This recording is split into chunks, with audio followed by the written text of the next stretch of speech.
host, Connor. Tip your bartenders, ladies and gentlemen. Thank you. Very grateful to be here tonight. I'd like to extend my gratitude in particular to the engineers who decided to design a 6-foot-tall fucking urinal in the bathroom.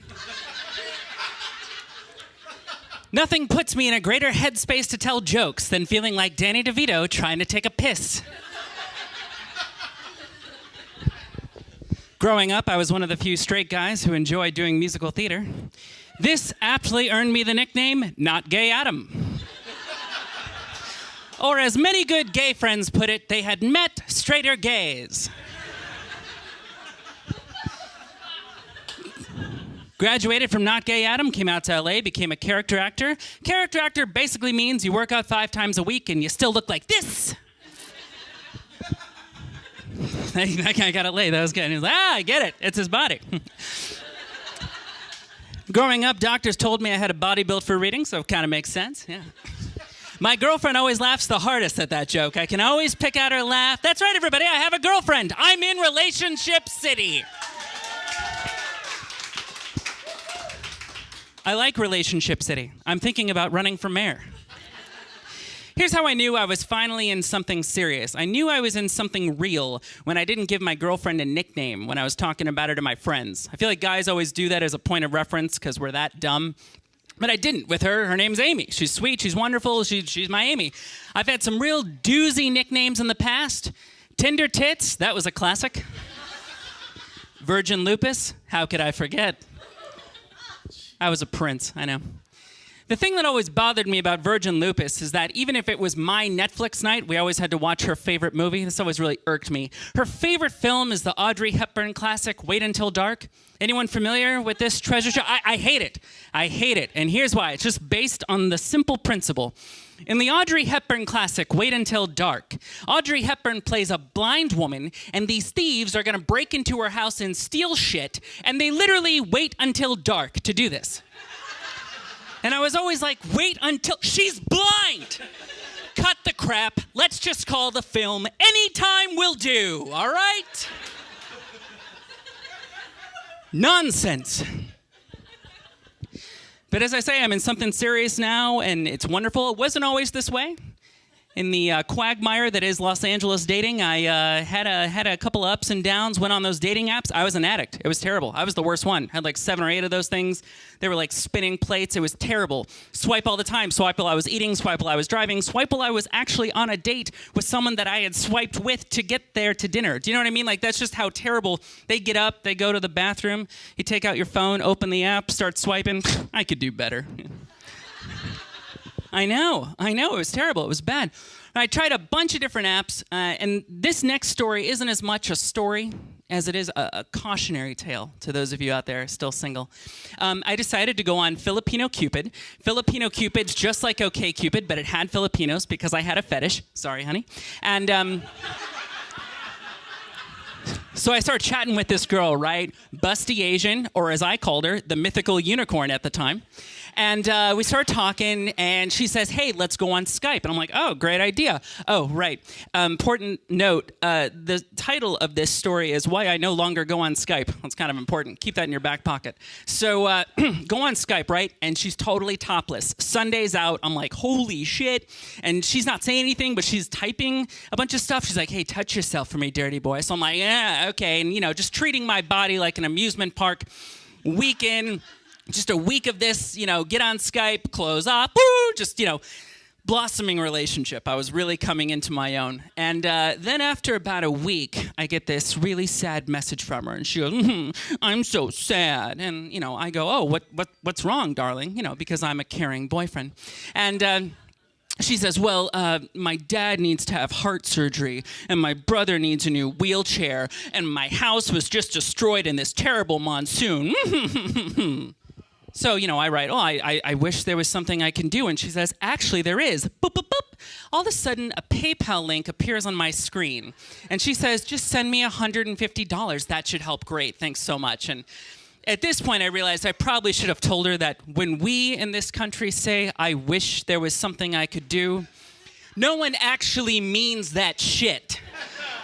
It's like a reflex, like God bless you. It's just what we've been taught. You know what I mean? So I just type. I'm like, sorry, I'm just a broke actor. Can't do anything. Ha ha ha. She goes, hang on a sec.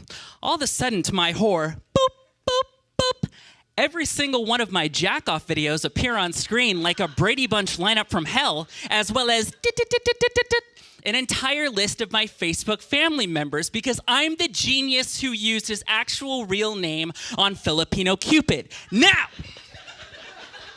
stay with me, okay? I'd be lying to you if I said that at this moment in my life, I wasn't absolutely scared shitless. It's 2 a.m. and I'm pacing around my room in my underwear being blackmailed by my Filipino unicorn. And just in case any of you out there ever happen to find yourselves in a similar predicament, as people often do, fear not, for I have the remedy, right? So I'm thinking, I'm like, holy shit. Think of someone tough. Harrison Ford. He was in that movie, right? Yeah. Air Force One. He played the president. You're right. We don't negotiate with terrorists. If you give a mouse a cookie, he asks for a glass of milk. Fuck you. So I start typing. I'm like, actually, bitch, my brother works for the Department of Homeland Security. You're in clear violation of the Patriot Act. I'm tracing your IP address and I'm sending it to him right now. You're gonna spend the rest of your life in Guantanamo Bay. No, fuck you. I've never gone back on Skype.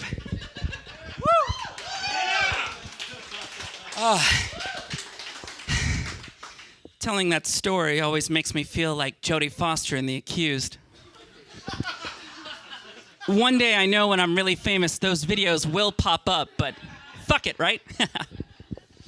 Where was I? Right, so I'm in a serious relationship now, and one of the things I learned early on is that you have to get rid of a lot of your insecurities because when something's real, that means you can be vulnerable and that means you can get hurt. So you usually have some stuff bubbling to the surface, right?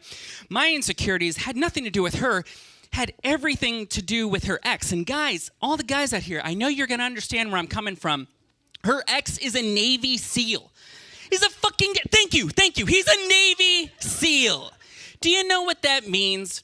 It means no matter what I do, I'm always a pussy. It's just like, what'd you do today? Would you cook a steak? Would you build something with your hands? He's a fucking Navy SEAL. That's like getting a black belt in jiu-jitsu, but your girlfriend's ex is Batman. You're gonna lose. Just shut up, sit down, be grateful that you're getting any. I thought about it. I'm like, this guy literally goes into other countries and he kills people with his bare hands. Do you know what I do with my bare hands? Swear to God, I'm a hand model. I'm a real life hand model. It's George Costanza's fantasy. It's my reality, okay? I've done campaigns. I've done campaigns for GE. I've done campaigns for Pizza Hut. Remember that calzone pulled apart with the stringy cheese? I've done campaigns for McDonald's. Remember those pineapple mango smoothies, new smoothies when they came out? Asian girl from behind the counter puts the smoothie down, slides it to the customer. This hand, one take. But then, you know, when I finally calmed down, I realized I love this girl. I'm like, you know what? This guy and I, we're not so different. No. He goes into other countries under the guide of his CO, and he helps keep our country safe. I, on the other hand of the spectrum, travel to Encino twice a month where I get manicures at Princess Nails done by Mama Kim. Kind of the same thing, if you deal with that. Whew. But as I said, we moved in, actually, last month. So we've been getting stuff together, and I got to tell you, now that we're at this place, you start spending a lot of time together. And I've learned when you start spending a lot of time together, you start getting into what I call phantom fights. Anyone familiar with this? Phantom fights are basically an argument or fight has occurred between you and your partner, but it only happened in your head. And then at the end of the day, they're not aware of it, but you still kind of take shit out on them like they did something, and they're like, what? What? Case in point, let me tell you about my last phantom fight. It was awesome. I come home, right? And I can sense that the air is thick. You know what I mean? Like, there's a disturbance in the force. And so I look at her, and I'm like, hey, babe, what's up? She goes, hey. You know that hey makes your balls kind of retract into your body? And I'm like, oh, are you okay? Did I do something wrong? She's like, well, you know, I'm fine, I guess. I'm like, oh. She's like, I'm like, clearly she's not fine. So I go, well, what happened? How can I make this better? Please just communicate. Tell me. She's like, well, you know our favorite show on Netflix? I'm like, yeah, of course I know her favorite show on Netflix. She's like, you know the main character, the one that reminds me of you? I'm like, yeah, the one that reminds you of me, short, funny, witty, good in bed, bedtime for a joke. And she goes, well, I was rewatching an old episode, and it's the one where he gets into a fight and he yells at his girlfriend, and he said a lot of mean stuff to her, and it just reminded me of stuff that you could say to me. And I go, yeah, but that didn't happen. She goes, yeah, I know, but it could. I go, honey, you're kind of being ridiculous. She goes, did you just call me a bitch? I'm like, whoa, no, I did not. I did not just call you a bitch. She goes, you did.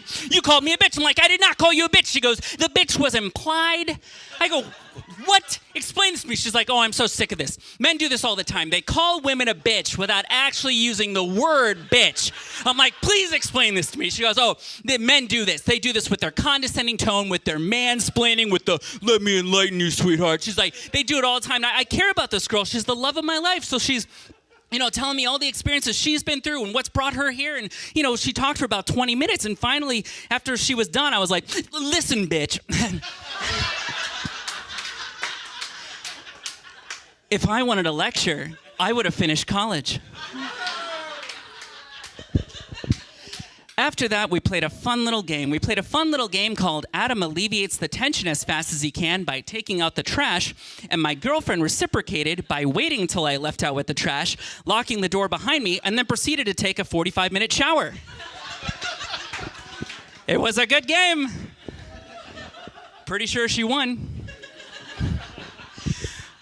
Relationships are awesome, great relationships. Who here has been in a shitty relationship? Anybody? Yeah. Who here has been in a relationship so shitty it makes you miss your previously thought of to be shittiest relationship?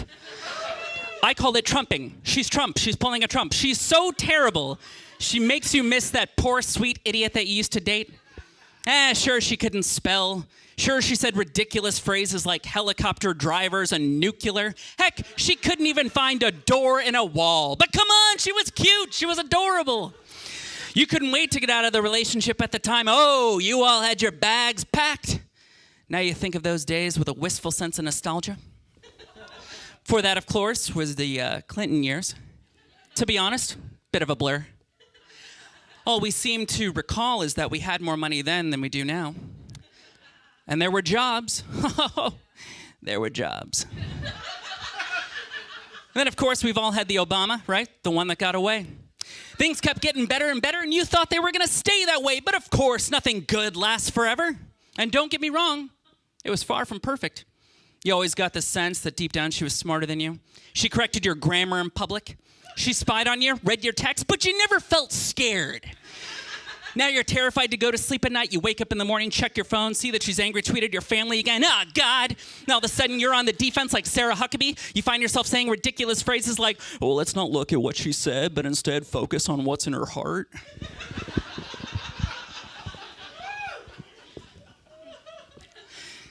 In summation,